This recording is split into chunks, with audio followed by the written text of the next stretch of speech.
कमी झालेला आहे बघा सरांनी आता त्यांनी स्वतःची शुगर जे टेस्ट केलेलं आहे ते दाखवलं आहे बघा यामध्ये बघा हा रिपोर्ट शुगरचा नाही सर, हा माझ्या शरीरातला इन्सुलिन रेजिस्टन्स मोजलेला आहे मी. इन्सुलिन होमा IR इंडेक्स 1.5 पेक्षा जर तुमचा होमा IR कमी असेल तर तुमच्या शरीरामध्ये इन्सुलिन रेजिस्टन्स अजिबात नाही, याचं ते मेजरमेंट आहे सायंटिफिकली प्रूव्हन. तर माझा होमा IR मी आता माझ्या माहितीप्रमाणे ह्या मे मधला रिपोर्ट आहे, 1.1 आहे होमा IR सध्या माझ्या म्हणजे त्याच्यामुळं माझ्या शरीरामध्ये आता इन्सुलिन रेजिस्टन्स काही नाही आहे. याच्यातून जी माझी फास्टिंग शुगर 200-250 राहायची ती बघा तुम्ही बघू शकताय, ती माझी फास्टिंग शुगर 80 आहे, 80 फक्त. सर बघा किती आपल्या इन्सुलिन तयार करणाऱ्या सेल्स आहेत माझ्या शरीरातल्या, त्यांचं फंक्शनिंग बघू शकता 133% काम करतायत त्या. जर तुम्ही जर ह्याच्यानी इन्सुलिनची सेन्सिटिव्हिटी बघा 90%च्या आसपास आहे. ह्या सगळ्या मेजरमेंट्स आहेत. हा बेसिक्स वरती तुम्ही काम केलं पाहिजे. डायबिटीज जे पण कमी वयामध्ये ज्यांना डायबिटीज झालाय, असं प्रॉपर वेनी जर तुम्ही केलं, तुमच्या इन्सुलिन सेन्सिटिव्हिटी इम्प्रूव्ह होईल. त्याच्यानंतर तुमच्या बीटा सेलचं फंक्शन व्यवस्थित होईल. आपण आपल्या शरीराच्या सेल्समध्ये जो काही मेकॅनिझम बिघडलेला आहे त्याच्यावरती जर काम केलं, आपण आताचं लाईफस्टाईल आपलं असं झालंय, खाण्यापिण्याच्या पद्धती असतील किंवा माणसाचं लाईफ एवढं स्ट्रेसफुल झालंय किंवा आपण जे काही बाहेरून मेडिकेशन्स घेतो किंवा औषध गोळ्या घेतो, या सगळ्यांचा आपल्या शरीरावरती कंटिन्युअस स्ट्रेस असतो, ज्याला आपण ऑक्सिडेटिव्ह स्ट्रेस म्हणतो. तो स्ट्रेस व्यवस्थित बॅलन्स करण्यासाठी आपल्या शरीराला मुबलक प्रमाणामध्ये अँटीऑक्सिडंट्स हवे असतात, मुबलक प्रमाणामध्ये वेगवेगळे व्हिटॅमिन्स मिनरल्स हवे असतात. ते न मिळाल्यामुळे आपली बॉडी कंटिन्युअस स्ट्रेसमध्ये जाते आणि तिचं एजिंग होतं, ती झिजते. तर ह्या गोष्टीवरती जर तुम्ही प्रॉपर आहार, त्याच्यानंतर आपल्या शरीराला जो आता आपण सर्वांनी मिळून आपण जो एक्सरसाइज केला, आपण याला एरोबिक एक्सरसाइजेस म्हणतो, याच्या आपल्या बॉडीला एकदम एक्सलंट अमेझिंग फायदे आहेत. तुम्हाला असं बऱ्याचदा वेळा जाणवलं असेल की फक्त व्यायाम सुद्धा करणारे आपल्या कॉलवरती लोक आनंदी राहायला लागले, त्यांच्या आनंदाच्या ह्याच्यामध्ये वाढ झालेली आहे.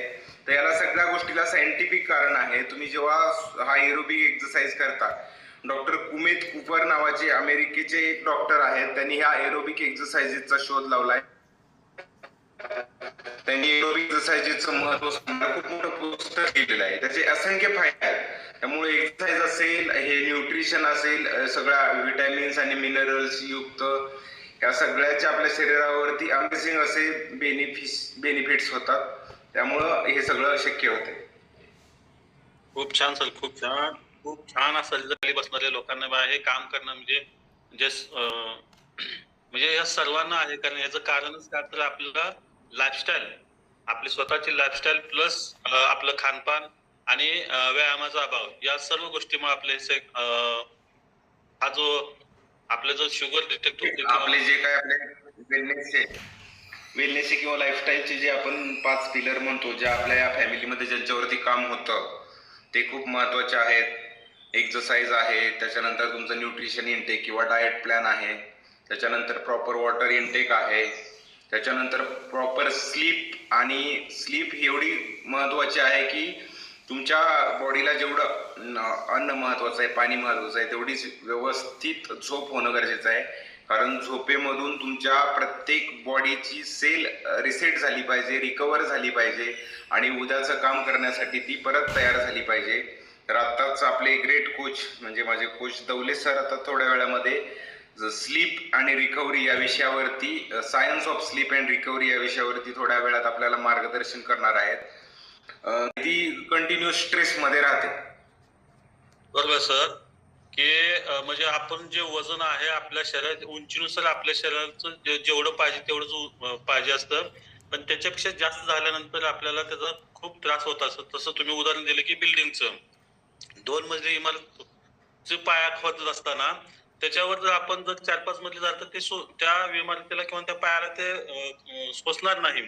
तसं आपल्या शरीरात सुद्धा आहे की आपल्या उंचीनुसार आपलं वजन पाहिजे असतं, परंतु त्याच्यापेक्षा जास्त झाल्यानंतर ते ओव्हरलोड झाल्यानंतर आपला अनेक विधी आजाराला आपल्याला सामोरं जावं लागतं. मग ते कमी दुखते, याचं मेन कारण तेच आहे की आपलं वाढलेलं वजन आणि जे वजन वाढलं असतं ते चरबीयुक्त वजन असतं आणि त्या चरबीयुक्त वजनामुळे आपल्याला हे त्रास होत असतात. प्लस जशी चरबी आपल्या शरीरावर वाढत जाईल तसं आपल्या हृदयावरची लोड वाढत जातो. पोटावर चरबी वाढत गेली तर तुम्ही जसं म्हणतात शुगर डिटेक्स होऊ शकते किंवा अपचनाचा त्रास होऊ शकतो. अशा अनेक विधी आणि नानाविध असा आजार आपल्याला होत असतात. परंतु हे लवकर लोकांना समजत नाही आणि म्हणून लोक काय करतात की दुर्लक्ष करत जातात आणि आपले लाईफस्टाईल बदलत जात असतात. आपले जे बाहेरचे इतर लाईफस्टाईल आहे ते लाईफस्टाईल जगत जातात आणि त्या जगण्यामुळेच आपल्याला अनेक आजार होत असतात सर. परंतु तुम्ही तुमच्या लाईफस्टाईलमध्ये जे बदल केले सर म्हणजे आता जो आहार घेतला किंवा आपले बाहेरचे पदार्थ खाणे-पिणे याविषयी थोडंसं मार्गदर्शन करा. आता ज्यांना पण कुणाला आपल्यामध्ये असा अमेझिंग असा बदल करायचा आहे त्यांनी प्रॉपर न्यूट्रिशनल सपोर्ट घ्यावा. आपलं हे जे डिझाईन केलेला जो आहार आहे, जे काय बेसिक किट म्हणतो आपण, बेसिक जो काय आहार म्हणतो, त्याच्यामध्ये तुमचा जो शेक आहे तो 2 टाइमचा शेक आणि मल्टीव्हिटॅमिन टॅबलेट 3 टाइम हे तुमच्या शरीराची 90 to 95% न्यूट्रिशनल नीड पूर्ण करते. ज्यांना कोणाला डिसऑर्डर्स आहेत, काही त्रास आहेत, त्या लोकांनी प्रॉपर 2 टाइम शेक आणि मल्टीव्हिटॅमिन टॅबलेट 3 टाइम हे बेसिक घ्यायलाच पाहिजे. त्याच्यामुळे त्यांच्या बॉडीमध्ये जे काय आवश्यक पोषण आहे ते मिळणार आहे. 1 टाइमचा शेक घेऊन किंवा 2 टाइमच्या शेक मधून सुद्धा आपल्या बॉडीला आवश्यक प्रमाणामध्ये गोष्टी मिळत नाहीत न्यूट्रिशनल. त्यामुळे ज्या पण कोणाला डिसऑर्डर आहे किंवा ज्यांचं पण खूप जास्त वजन आहे त्यांच्यासाठी प्रॉपर त्यांनी व्यवस्थित 2 टाइम शेक आणि 3 टाइम मल्टीव्हिटॅमिन टॅबलेट हा मिनिमम रिक्वायरमेंट आहे त्यांची. आणि त्याच्यानंतर काही लोकांना बाकीच्या या सगळ्या लाईफस्टाईलमुळे अजून काही डिसऑर्डर, त्या लोकांनी टार्गेटेड न्यूट्रिशनसाठी जाऊ शकतात. पण डायबिटीससाठी सुद्धा तुम्हाला 2 टाइमचा शेक आणि 3 टाइमची मल्टीव्हिटॅमिन टॅबलेट ही बेसिक नीड आहे, ही मस्ट आहे. लोक 1 टाइम शेक घेतात, मल्टीव्हिटॅमिन टॅबलेट घेत नाहीत आणि 4 महिन्यांनी म्हणतात मला काय बरं वाटत नाही, मला काय नाही. तुम्ही प्रॉपर करा, प्रॉपर रिझल्ट 100% तुम्हाला प्रॉपर रिझल्ट येणार आहे. कारण हे सायन्स आहे, हे काही असंच चमत्कार वगैरे काही नाही या. त्यामुळे या बेसिक सायन्स समजून घ्या. तुमच्या बॉडीची न्यूट्रिशनल नीड प्रत्येक, तुम्ही जर फॉर्म्युला 1 लिहिला तर त्याच्यामधून तुम्हाला तुमच्या शरीराकरता आवश्यक असणारा कोणता घटक किती मिळतोय, कोणतं मिनरल किती % मध्ये पाहिजे ते सगळं दिलेलं आहे. आता 1 मिनिट, आता ह्याचं उदाहरण घ्यायचं झालं आपला. हा आता आपला फॉर्म्युला 1चा शेक आहे. याच्यामध्ये ह्यांनी आता दिलेला आहे बघा व्हिटॅमिन्स. आता पहिलं लिस्ट आहे इथं व्हिटॅमिन्स. त्याच्यामध्ये पहिलं आहे व्हिटॅमिन ए. असं मिळून तुमचं बॉडीची डेली न्यूट्रिशनल नीड कम्प्लीट होणार आहे. त्यामुळे ज्या पण लोकांना डिसऑर्डर्स आहेत त्यांनी व्यवस्थित प्रॉपर तुमची न्यूट्रिशनल नीड पूर्ण करा. याचे अमेझिंग रिझल्ट आहेत आणि हे सायन्स बेस्ड आहे. सायन्स